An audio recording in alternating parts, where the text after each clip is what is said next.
Oh, t'es pas tous bien-aimés frères et sœurs. Moi, je ne comprends pas ce qui se passe mes excuses, en Ukraine. Je ne comprends plus rien, les amis.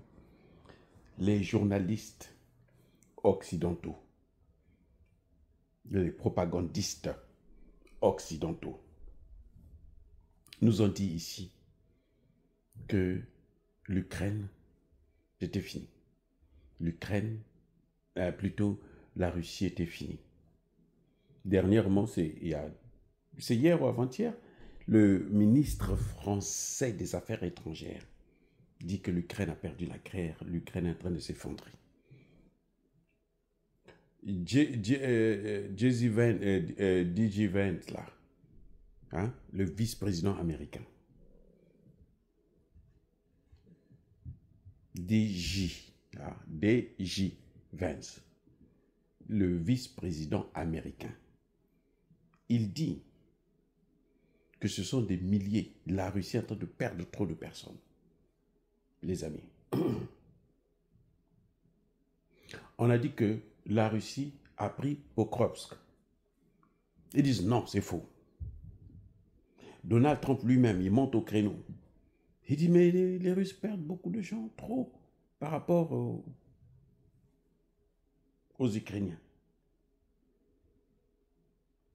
Nous savons que la réalité, lorsque on remet les corps, c'est un corps russe pour 30 Ukrainiens, varie entre 30 et 50 Ukrainiens. Mais quand même, on dit non, non, non, non, non, c'est faux. Maintenant, les Russes ont demandé aux propagandistes là, aux journalistes là. Poutine a dit, moi je veux demander, mettre une trêve. Vous venez chez nous et je vous amène, vous partez parler avec les militaires eux-mêmes qui sont sur le terrain parce qu'ils sont dans un chaudron.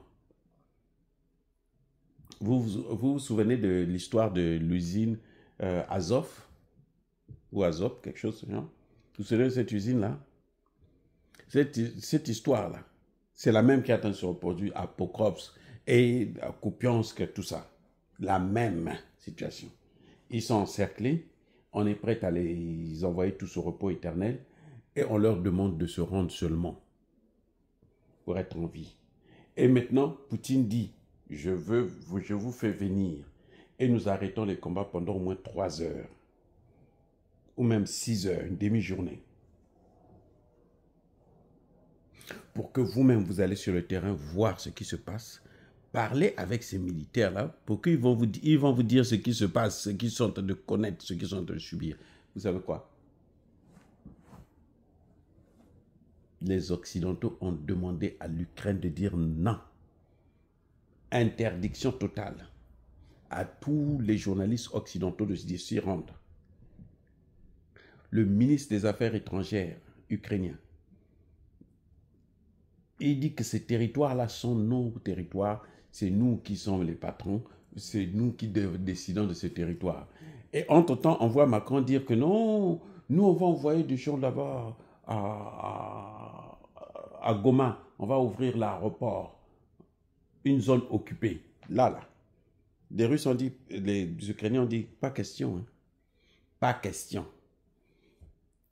Les journalistes n'ont pas le droit de connaître la vérité.